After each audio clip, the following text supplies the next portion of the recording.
رب اشرح لي صدري ويسر لي امري واحلل عقدة من لساني يفقهوا قولي সম্মানিত খতিব সাহেব, উপস্থিত মুসল্লিয়ান কিরাম, আমি সর্বপ্রথম ইসলামী রীতি অনুযায়ী আপনাদেরকে সম্ভাষণ জানাচ্ছি। আসসালামু আলাইকুম ওয়া রাহমাতুল্লাহ।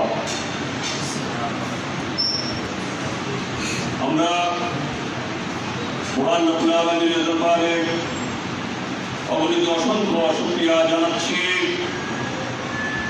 যেই মহান রব সুস্থতার সাথে আমাদেরকে আজকে এই পবিত্র মসজিদে এসে পবিত্র জুমার নামাজের দিনে জামাতের শরীক হওয়ার জন্য প্রস্তুতি নিয়ে মসজিদে উপস্থিত হতে পেরেছি।